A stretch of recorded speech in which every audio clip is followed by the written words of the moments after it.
a little bit about who I am. My name is Ed Johnson. I'm a mathematician by training. Until recently, last couple of years, I was teaching at the University of North Carolina at Asheville.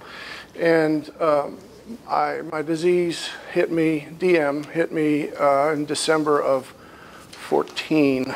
I managed to kind of hang on, working for a couple, not quite a couple more years, went on disability, and I'm on disability now. I had to get out of the classroom because I don't have, it's, as you know, it's not predictable. You don't know whether you're going to have a good day or a bad day. And when I have a bad day, I can't teach. So, that's the way it's going to be. And that's, of course, obviously, that's me, my lovely wife, Alexis, and there's a pirate fest that we like to go to. So, just something a little fun. Want to take a moment to talk about what we're here to do. I'm not a medical professional, so I can't answer medical questions at all. That's not why we're here. I can't speak on the medical implications of any study. This is not a stats course. I'm not here to teach you to do stats.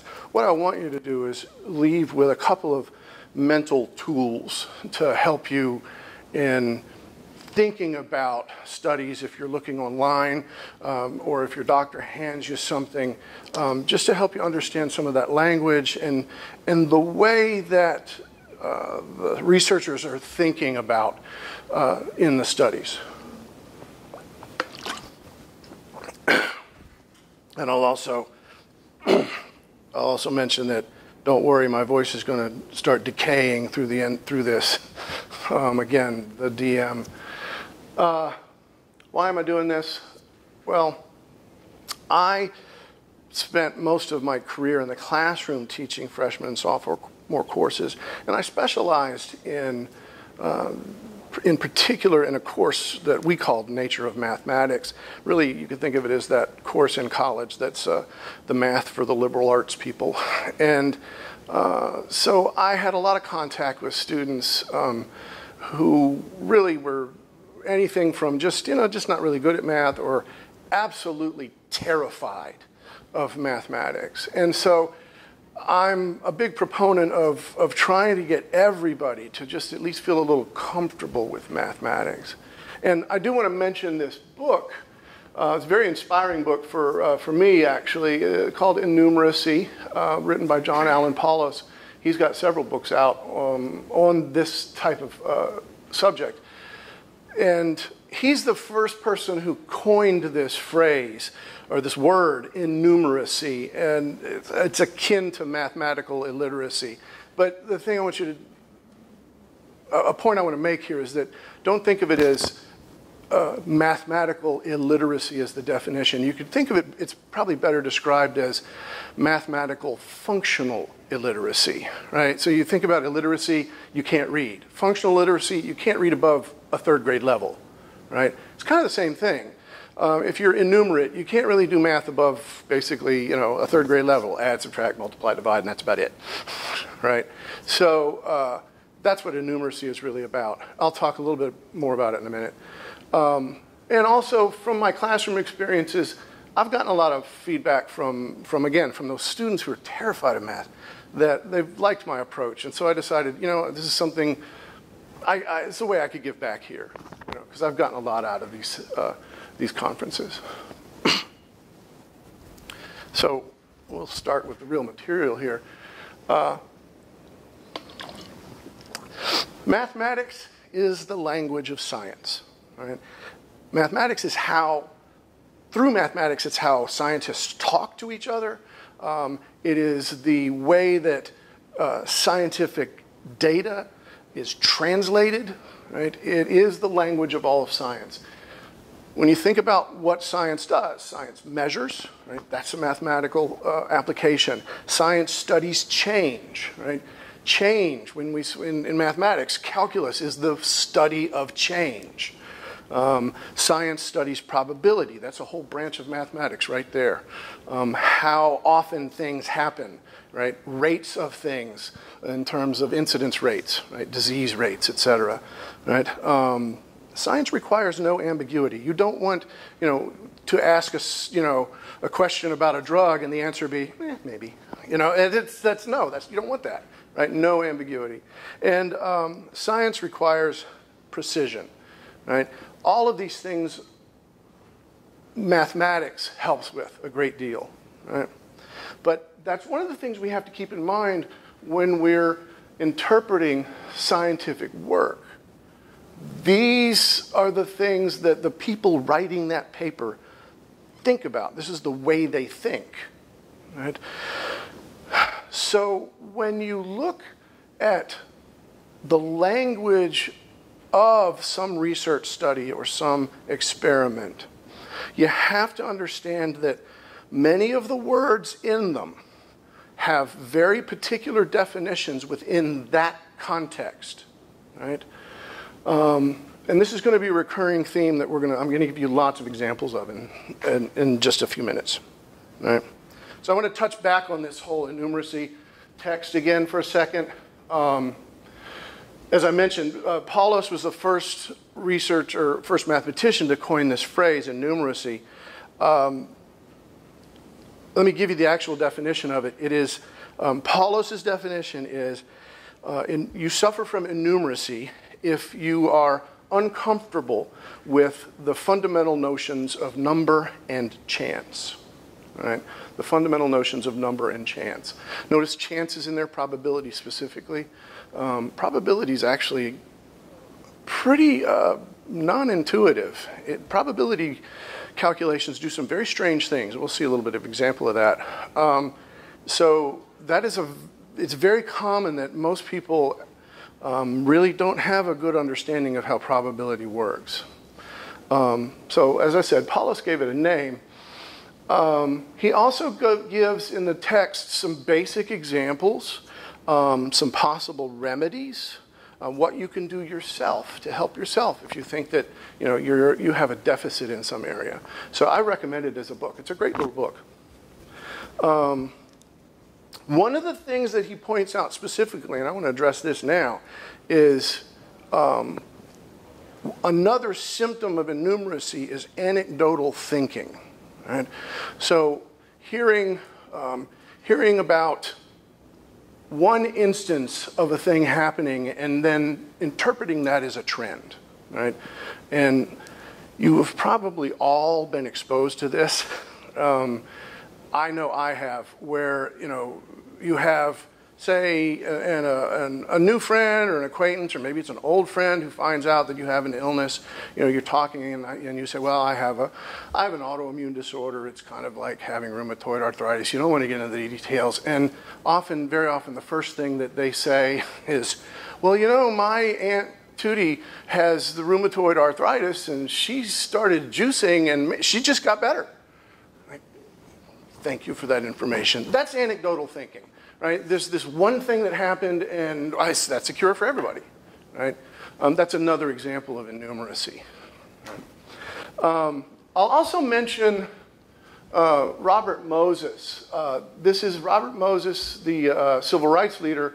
He's also a mathematician, and he actually currently is a civil rights activist within the crossover between mathematics and civil rights. And believe me, there actually is one. Mathematics education and civil rights is an issue. But that's a whole other lecture. But he actually defined very well this notion of math talk versus people talk. And it really gives you a good example of the thinking, right, between, say, everyday language and scientific language. So I've got a little example here we can work through, right? Now, if you think about, say, Marcia and Cindy, right? So Marcia, the oldest of the girls, and Cindy, the youngest of the girls. If we were talking about their relative height, most people would say something like, Marcia is taller than Cindy, right? Or they'd say Cindy is shorter than Marcia, right?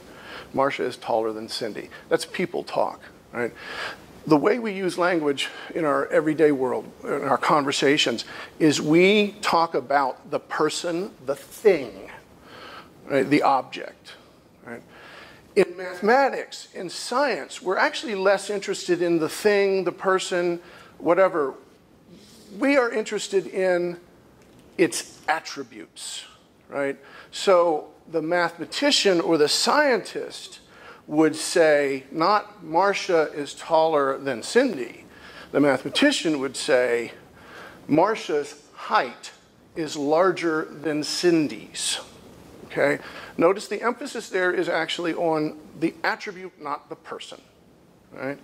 Or another example, Marcia is 6 years older than Cindy, right? Again, talking about the person, right?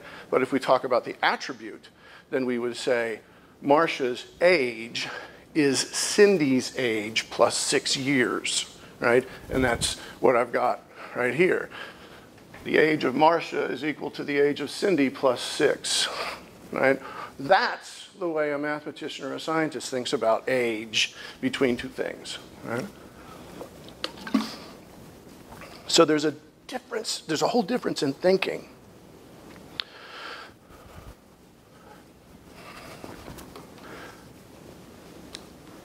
Definitions, right? This is a continuation of this notion. With definitions, words often have a very different meaning in their specific context, right? Now, this first example is just, it's a general math example, and I just want you to, it's just here, I'm not expecting anybody to understand this. It's really just here to show you about the extremes of how this works, right? When most people talk about the word continuous, they're talking about, something that is uninterrupted, right? It's continuous, it's uninterrupted. Uninterrupted in time or in space, right? The math version of this word is a very, very different thing, okay? And so when a mathematician is using the word continuous, like in the classroom or in his or her work, right? They are probably using that second bullet point under continuous as their definition, not the first one, right? So the context is very important. You have to be aware of what the context is, right? And if you want a translation here, this says, the function from A to B is continuous if and only if for every x1 and x2 that are elements of A, if f of x1 is equal to f of x2, then x1 is equal to x2. Right? Now, for a mathematician, yep, that's right, that's continuous. But, it's definitely not the general definition. Right? Now, one that's actually very important for the kinds of things that I want to talk about, this word significant, right? Significant in general use, in general language, simply means important or of consequence, right? Sometimes it means, sometimes people take it to mean larger, for instance. But the definition in statistics is that something is significant, a finding is significant, if it is likely, right? It is likely that the relationship between two or more variables is due to something other than chance, right? That is very different than the general usage, right? Now, the reason I've highlighted this word here is that here's a great example of how when you start digging into the way words are used, this is sort of a hidden word, right? Likely. Right? Well, it just means it's likely. Everybody knows what likely means. It's more often. Means it'll happen more often than not, right? It's likely to happen. But in statistics, the word likely has a very particular definition, right? In a study, the likelihood, right, is defined to be a certain percentage, right? The likelihood in a study is the p-value. It's called the p-value. So if you're reading a study and you see something that says p-value, that's just the probability that whatever that thing is, whatever they're studying, the likelihood that it is not from chance, right? So a typical p-value might be 0.05%, or rather 0.05 or 5%, or 1 in 20. Right? It just means that the thing that they're studying is more likely than not to be true, right, by a 1 in 20 chance, okay? Some other values for p is 0.01, that's a 1 in 100 chance, or 0.005, 1 in 200, right? When you look at p-values in papers or in studies, it's important to note that you have to, this is a way to weigh that finding against consequences, right? We all know that many of the medications that we take for these disorders are very potent, and they have terrible side effects very often, right? So this is that question that very frequently pops up when we have Q&A sessions here, when a researcher says, well, we're finding in this study that it's looking like this is effective for treating DM. And someone inevitably will ask, well, why aren't we using it now? Right? Well, remember, first, do no harm, right? Do no harm. Many of these things have terrible side effects. And if the study, let's say the study finds out that there's a p-value for the effectiveness of that drug that is less than 0.05, it means that less than 1 in 20 chance they're not, they're not going to see the effect, right? In other words, that it's by chance, right? So it means that 19 out of 20 times, if they ran this study again, it would be positive, right? They would get those results, right? But there's still a 1 in 20 chance that this could be completely wrong. So you have to weigh that against the side effects, right? If this is going to have terrible side effects, and at this point, after that one study, you know that there's still a possibility that 1 in 20 times it's going to go bad, maybe we want to wait, right, before we actually jump in with both feet, okay? But that's a moral argument at that point, right? This is the mathematics, though. So we're getting ahead of ourselves here. We're actually sort of talking about the details, and we haven't even defined what statistics really means. So let's back up a little bit and talk about some more definitions. Statistics, of course, is the branch of mathematics that involves the collection, organization, analysis, interpretation, et cetera, of data. Okay? What's kind of funny about this word, and take this as a reminder of the dual nature of many words, right? The word statistic also, or statistics, also is the result of those acts, right? So it's the science and it's the stuff that it studies at the same time. It's the same word. In the same sense that many words in math and statistics and science have different definitions in the real world versus in the field, right? So there's this duality. And I also want to add a side note. Make sure everybody's clear. The word data is plural. Datum is its singular. So the proper language structure might be, in a sentence, would be these data indicate that, et cetera, et cetera. If you're ever at any point confused about it, just think of the word oats, right? If you could substitute the word oats in there, then you've got it right, right? These oats taste really good, right? These data taste really good. That's right, because you never say one oat, right? Right? You never talk about one oat, because if you were like, he'd be very sad if he got one oat. Right? Sad horse is sad, right? So oats. All right. Again, more of the language, study versus experiment. In statistics, we make a little bit of a distinction between these two words. Although if you go out in the hall, out on the other end over by the big ballroom, you'll find that everybody just calls everything a study, even though it might be an experiment or it might be it might be a case study. They just call it all studies. But in statistics, we make a distinction. An experiment is where the researchers are controlling what individuals get in terms of treatment. Right? And the key here is to think about it from the perspective of time.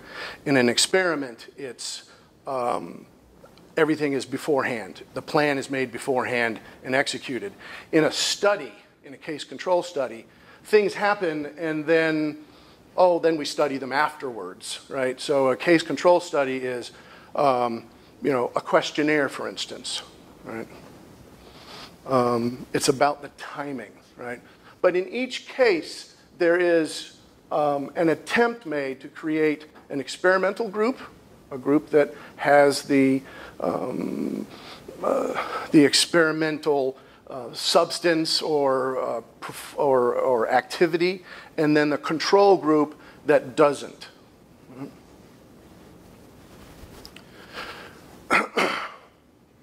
Bias is another word that comes up that there's a lot of confusion about. Right? A study suffers from bias if it tends to favor certain results. Right?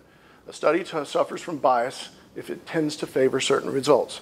What's really funny is when I was putting this talk together, for whatever reason at that point I realized that the word "suffer" is always used here, and I have no idea why.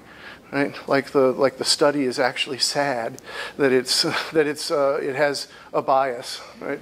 It's suffering, but the important thing to note about this definition is there's no intent. The word intent is not in there, right? And again, when we think about bias in everyday language, we tend to think about intention, right? So when someone says a study has bias, they're not talking about fraud. They're just talking about there may be some little thing wrong with the study that tends to lean towards one result or another, right? Now, it could include fraud. That's entirely possible, right? But saying something has bias just means that it favors a particular result, right? And some very common types of this are under coverage, all right? So in under coverage, it's not selecting your sample from a large enough group, right? So right now we have a very good example of undercoverage, right? If we look in this room right now, okay, there is no one in this room who is a person of color, right? If we selected people from this room to represent people with myositis, right, we would not capture anyone, right, in our study who is a person of color, right? So there's a great example of undercoverage. That's how that kind of thing happens, right? Actually, even sampling from everyone at this conference would have an undercoverage problem because, as we all know, the fact that we're at this conference probably means that we are of a particular means level or greater, right? We can afford to come, right? So you're missing out in taking a sample from here. You're missing out of people who have lower incomes, right? Or people who are too sick to come, right? Self-selection bias, another one that comes up frequently. This is where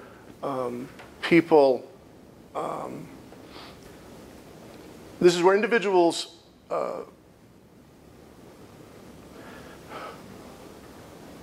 I'm lost a word, I'm sorry. I'll move on to something else. Response bias, right? Response bias is surveys, for instance, right? So when you send out a survey and you get back a response to that, response bias happens because, typically because people tend to, the people who tend to answer surveys are people who tend to have a bit of a beef with that issue. Right? They have a strong opinion about it, right? If you don't have much of an opinion about the subject of the survey, you're not likely to answer it, right? A fantastic example of this is a book that was published in the, I want to say it was the late 70s, early 80s, called The Height Report. It was about, it was a huge study on women's sexuality, and it was sort of a bombshell at the time in terms of its findings. when researchers followed up the study, right, they found they didn't get the same results from their analysis. And it turns out that that book suffered from a terrible, terrible response bias. The only people who were responding to the survey were women who had issues, right? Who were very dissatisfied typically with that aspect of their lives. Recall bias. Anybody ever heard the notion that ER visits happen more often during a full moon? Ever heard that? It's a really common myth in medicine, and it is a myth. There's no difference. The reason is recall bias.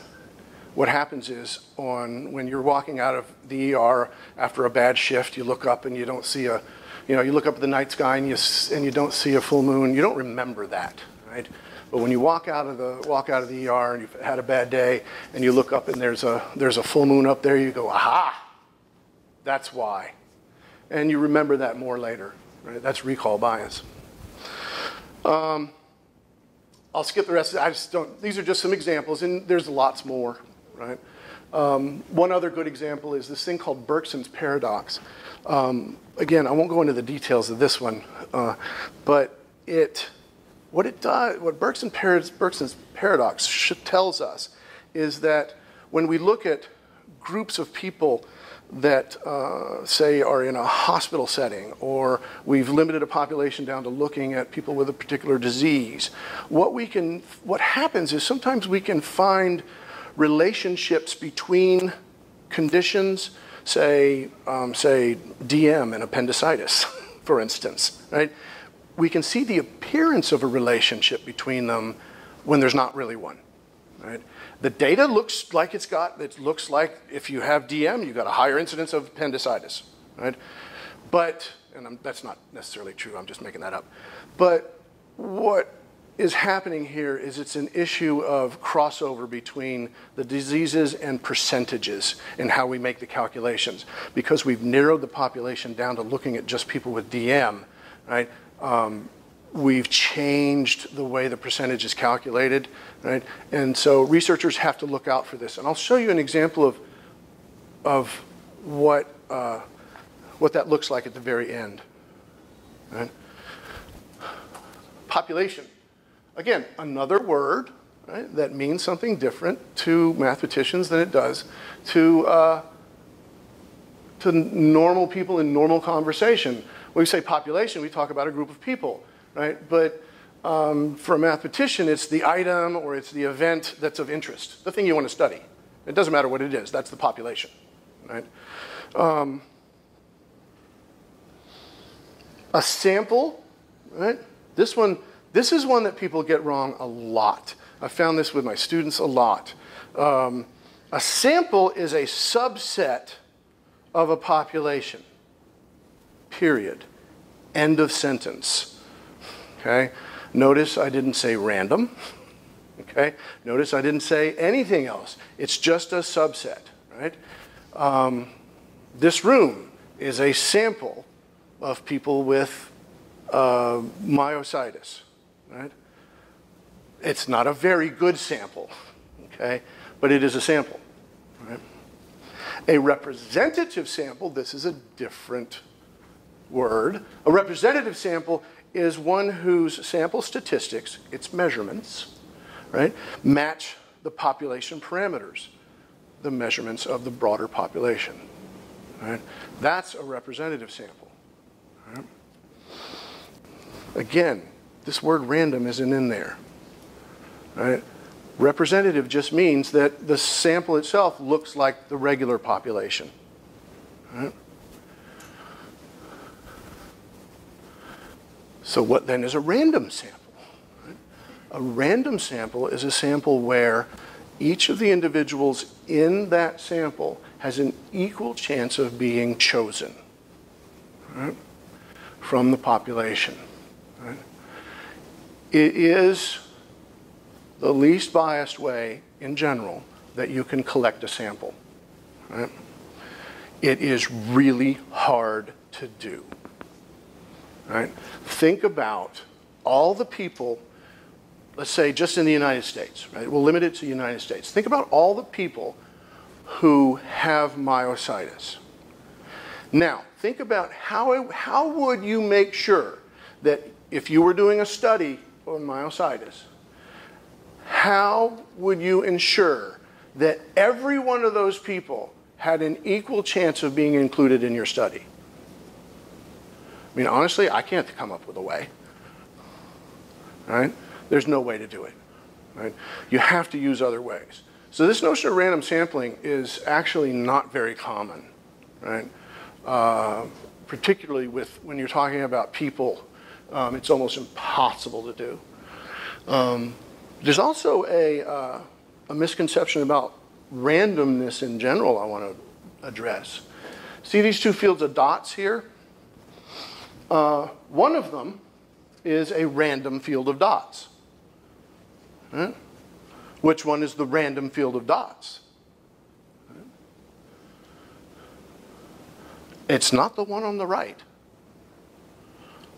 The one on the right is what we call an even or a equal distribution. It's an even distribution or a smooth distribution of dots. The one on the left, that's actually the random distribution.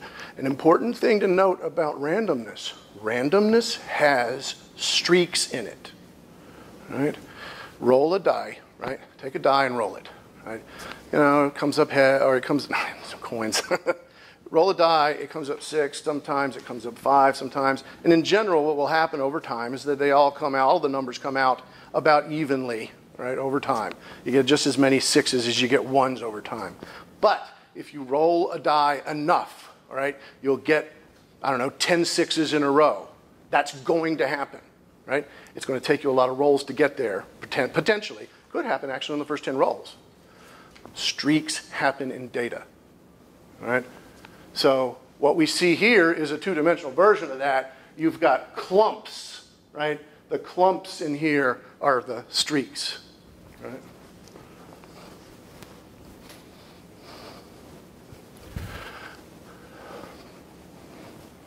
A little notion, a little bit about probability I want to mention is that it is, as I already mentioned, it's the heart of every study, right? So if we think about probability, we've already talked about p-value, for instance. That really is one of the most important things to come away with in a study. What's its p-value? How likely is this to be true, right? Rates, right, of diseases, incidence of diseases, these are all probabilities. But the problem is probability has very counterintuitive results, for instance. Bergson's paradox is one example. I'll talk a little bit more about it later. The birthday game, what I call the birthday game, is another one. Get a room full of people. What is the likelihood, or rather I should say this, how many people do you have to have in a room for at least 2 of them to have the same birthday? And I don't mean on the year, but their same month and day, right? Like mine is November 18. Don't worry about the year. So how many people do you need in the room so that at least 2 of them, right, will have the same birthday 50% of the time, right? So you take more than half a chance, right? So here's a room full of people, or a room like this, right? We got people in this room. How many people do we need to ensure that I'm at least 50% likely of finding 2 people who match? Right? Everybody understand that question? All right? The answer is really surprising for most people. It only takes 21. If you're interested in how to do that calculation, it's actually quite easy. I'll show you. I can show you at any time if you want to know afterwards. It's also a great bet to make at a party, right?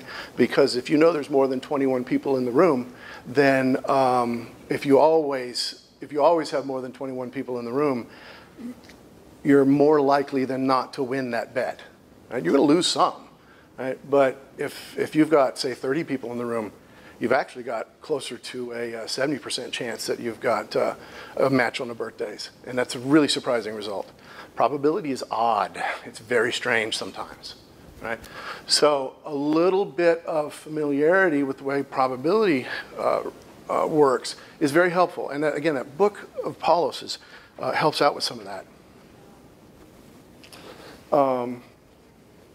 So again, back to, I wanted to mention now a couple of other sampling techniques other than this random, because I said random is practically impossible to do, so how do we do sampling? One way to do it is what's called convenience sampling. In convenience sampling, the sample is taken literally from just a convenient group, right? Think about what happened yesterday after lunch, right? After lunch, they called, Bob called for people who would volunteer to give some blood for a study that was happening, right? That is a great example right there of a convenience sample, right? A convenient group of people, right? Here we all are. If you've got myositis, give some blood. The only exclusion, I think, was that, because I gave some, the only exclusion was you couldn't have had a history of cancer, right? So that's a convenience sample. Problem with convenience samples is they're actually not very representative, right? But perhaps that's not an issue for whatever study that they're doing here, okay? Maybe, they're just looking at the chemistry of the blood in general, and they don't really care whether it's a representative sample or not, right? The high points, though, the benefits are that it's often very expedient and very cheap, right? You just come to this one location, you take a bunch of blood, boom, we're done, right? You don't have to go across the country trying to get as random a sample as you can of people with the disease, right? One that is frequently used in the setting of our kinds of diseases is what's called stratified sampling. In stratified sampling, what you do is you divide the population up into subgroups, and then you look at the subgroups and take samples from them, right? This will happen, this will be very useful if you want to try and represent underrepresented groups.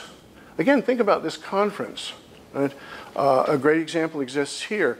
In this conference, if you look around the room at lunch, there's actually very few people of color in the room, right? And so if you were taking a sample of the folks at this conference, you're actually fairly likely to pull that sample and not have a single person of color in that sample, right? But if you're interested in what differences there might be in terms of race with diseases, then you need to ensure that you've got some in your sample. So what you do is you divide the sample up into races, then you pull from them, and you can always recover your results to reflect the actual rates of those diseases in the population after the fact. But at least you've got people in your study from each of the categories.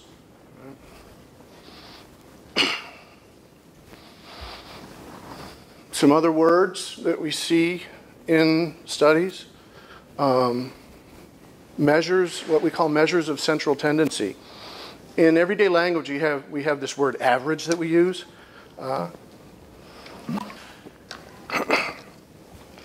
Most people have an understanding of average as add up all the values and then divide by the number of values, right? That's typically what people think of when they think of average. Mathematicians and researchers tend to not use this word because average really just means measure of central tendency, and it could be any number of ways, right? They tend to use words like mean or median, right? Mean is what normally people think of as the average. The median, for instance, is the middle value, right? It's half of the data is on one side of it and half of the data is on the other. That's a median, right? If you have what's called a normal distribution, the bell curve, everybody knows the bell curve, right? The bell curve, if you have a normal distribution, the mean, median, and mode are all the same, okay? The mean, the median, the mode are all right here in the middle. It's the normal distributions almost never happen. Data just doesn't work that way. So there's this, again, there's this popular myth about the bell curve, is that it applies to everything. It doesn't. Normal distributions don't occur very often. In fact, we can think about, very good example. Let's think about income, for instance. It's very easy to realize that that's definitely not normally distributed, right? You have Bill Gates way out here at the very highest incomes, right? Bill Gates, Jeff Bezos, right? Okay. What's at the other end? There's lots and lots and lots of people with zero, right, for an income, okay? So you've got lots of people over here, 3 people over here, right? That is not a normal distribution. So lots of things in our world are not normally distributed. One of the problems also arises with respect to this notion of average, or even when we talk about mean or median, is that many people do what's called reifying. That word there, R-E-I-F-Y, sort of a funny pronunciation. Reify. When you reify data, what you do is you take an abstract concept and you make it concrete, right? So people who talk about an average person, right, or a person with the average height, and they're sort of imagining a real average person, right? That's reifying, okay? If we were to go in the main hall during one of the big meetings and ask everyone what their height is, okay, we would find that although there's probably a lot of men who are 5'9", we would find also that actually most of them are not 5'9", okay? But wait a minute, isn't 5'9" the average height for a male? Well, yeah, but you're reifying here. Everybody's not supposed to be 5'9", right? There is variation from the data. So whenever you use the word average, or you read the word average, you think about the mean, or any of these notions of central tendency, don't focus in too much on that value. Think about how it's spread away from that. There's plenty of men who are 6'4", and there's plenty of men who are 5'2", right? Not as many as who are 5'9", but when you add up all the people other than people who are men who are 5'9", it's a lot more, right? Okay.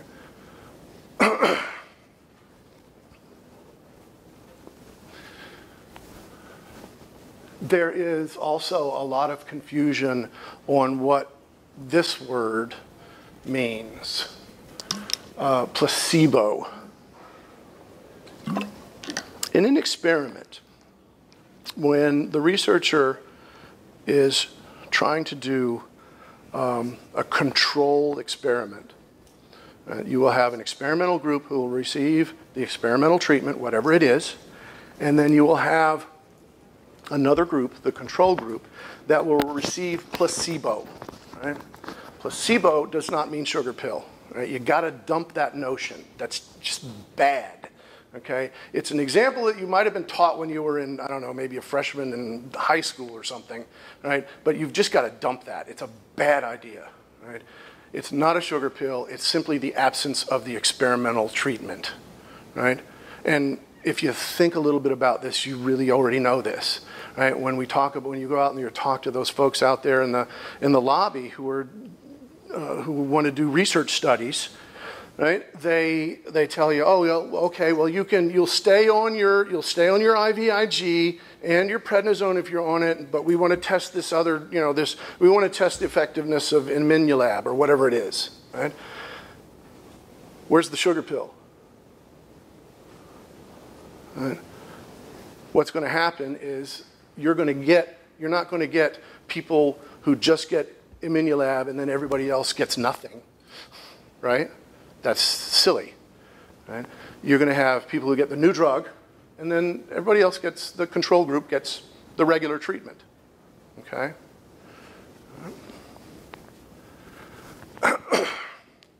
the placebo effect, most people are somewhat familiar with. It's the notion that there is an appearance that the treatment has occurred when none was actually given. Right? So it's the notion that when if you do a study, an experiment, there's going to be some number of the control group that looks as if it were given the experimental treatment. Right?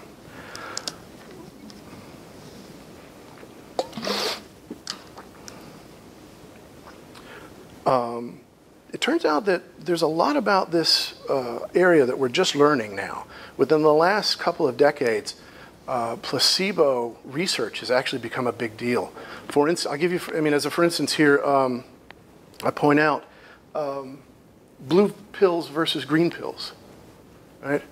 Give someone a medication and give them the same medication in a blue pill versus a green pill, and we find that the efficacy is greater for that medication if it's a blue pill. Right? The reported efficacy. Right? So for whatever reason, people think that blue pills are better. Right? And so when they report the effects, how much better they feel, say a pain medication, how much better their pain is, then if it's a blue pill, they're going to say that their pain is better than if they were taking a green one. Yeah. Why? We still don't know. Injections are better than pills. Same drug, same blood rate, everything the same. Give it in an injection, and when it comes to pain perception, it's better if it's an injection than taking a pill. Right? Maybe that's because the effect is quicker. Right? Who knows? But there's, with the same blood levels, the reporting downstream, it's the same. Or rather, I'm sorry, everything is the same, except the reporting is different if it's pill versus injection. Right? So this placebo effect is also important when we try to tease out the incidence of side effects. Right? I'm going to talk a little bit more about that in a minute. So the placebo effect helps us decide on what parts of that experiment are actually due to just the placebo effect. So if in your data you see that you had people who had say hot flashes. They had hot flashes when they took this medication. Well, you compare that to the control group, and if the control group has the same rate of hot flashes, then well, that was just the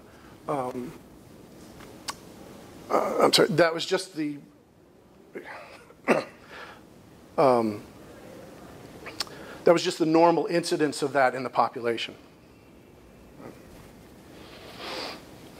More on experiments here. There's two basic types of experiments that we usually think about doing, that we like to do. A blind experiment is where the patient or the subject, right, doesn't know what they're given. Right? This is so we can rule out reporting bias. Right? If you know you're getting the treatment, everybody wants it to work. And so what happens is people tend to report that they feel better, even if they might not really be any better. Right? So we tend to try to do things blind, right?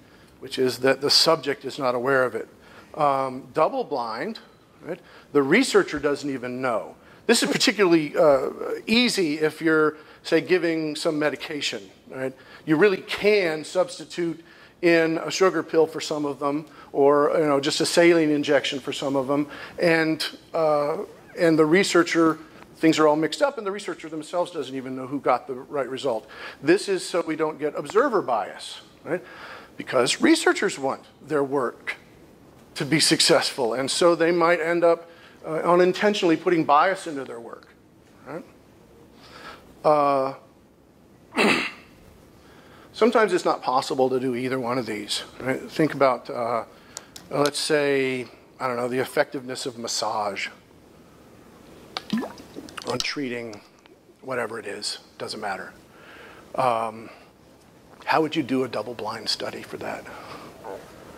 The researcher would have to not know that they're giving you a massage, right? And you would have to not know that you're getting a massage, right? So in some sense, there's lots and lots of things that we really can't do that kind of protections on, right?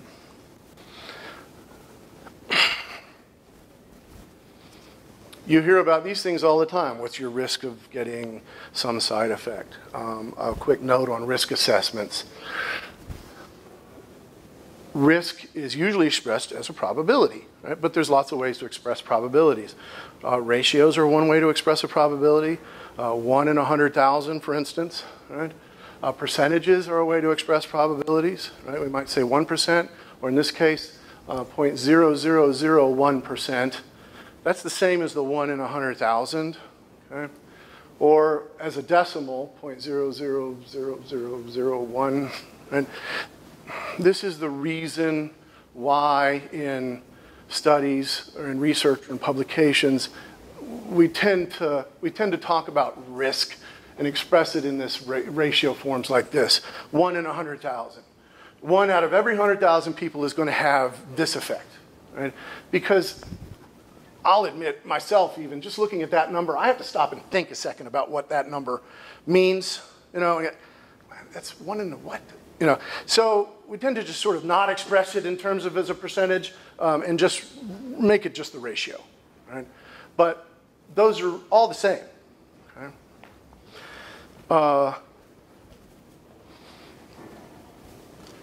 The side effects, also one thing to note about side effects, have you ever noticed, I mean, my wife and I have talked about this many times, every drug, if you look at their side effects list, every one of them causes nausea, vomiting, diarrhea, constipation, headache, right? All of them, okay?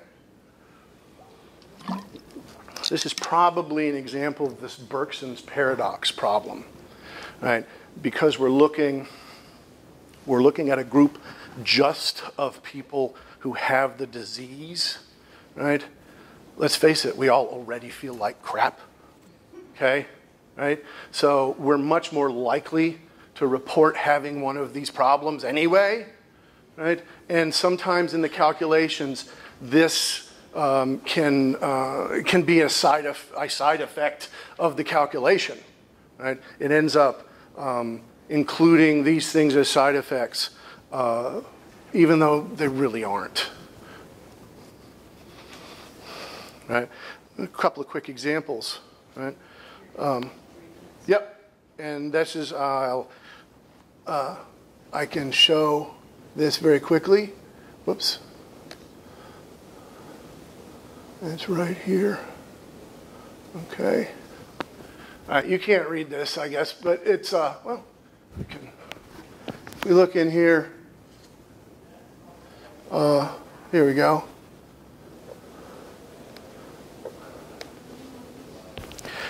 In this study, I just want to point out that in this study, we're talking about the prevalence of ILD, with myositis, with arthralgia, with this, with that, and you've got, in this study here, you've got all these overlapping diseases, right? And so there is a chance here that you're going to see some of the Bergson's paradox popping up. There might be relationships within these diseases that look like they're there, but they're not. Okay?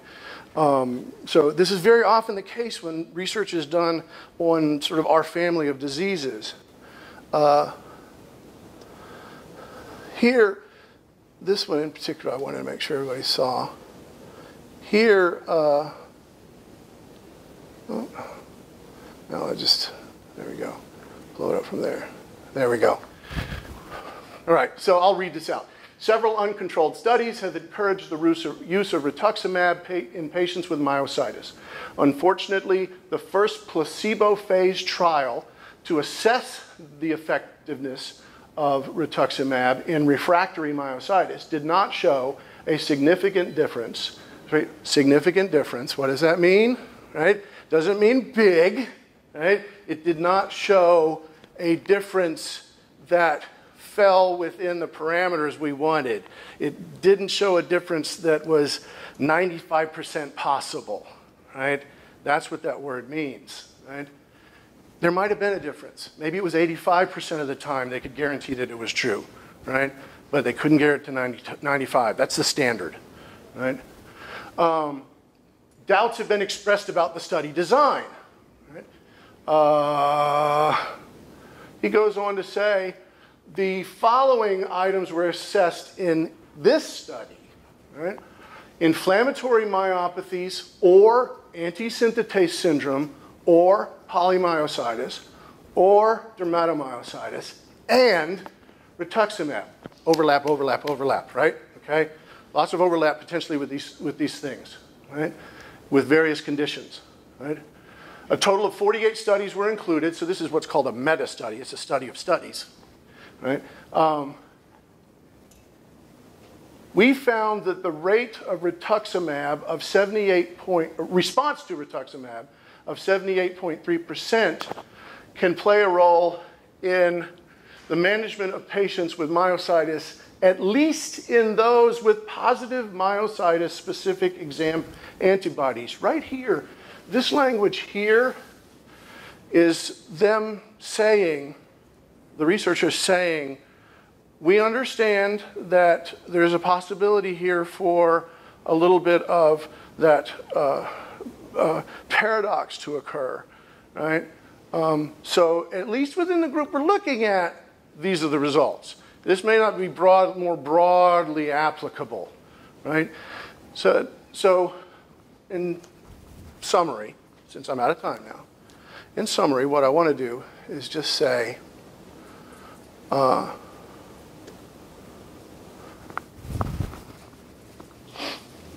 keep these things in mind. If you remember nothing else about this, and you probably won't remember much about it, if you remember nothing else about this, remember this, right? The words that researchers use are very specific often, right? You've got to understand those definitions. So if you're looking at a study and you see words that you're not sure that what the definition is, find it. Or if it's a really kind of vague word in normal language, like the word likely, figure out what it is in that context, because it probably has a definition in that context. Researchers tend to not use vague words, right? So if they're using a word that looks vague, it's probably not vague, right? Are there alternate definitions? Am I reading things into the definition that aren't there? The word random, for instance, right? Okay. So I'll leave you with serenity, okay? So thank you. Thanks. And as a reminder, if you could please fill out your survey. Yes, thank you. Helps for next year's conference. Yeah. It is not a random survey. It is, in fact, not a random survey. And in fact, it could suffer from response bias, right? Yep, absolutely.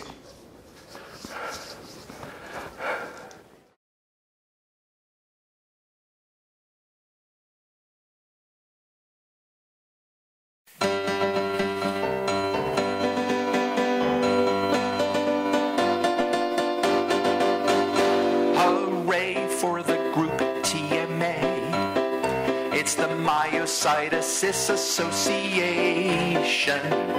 helping patients become peers now for the past 25 years. So if you have been diagnosed, here's an organization to unite us. 8,000 members they can boast. For that real strange word that no one's heard, it's myositis. There's an annual patient conference which is just second to none, where you'll learn a lot and network, and you'll also have some fun. And their website is updated with a lot of current news, with lots of info and resources and much more that you can use, like like info TMA compiles, and like lists of clinical trials and lists of research too. You can review because it's all there for you. So hooray for the group TMA. It's the Myositis Association, helping patients become peers. Now for the past 25 years. So if you have been diagnosed, here's an organization to unite us. A quarter century they can boast. They've been the group that's got the scoop on myositis.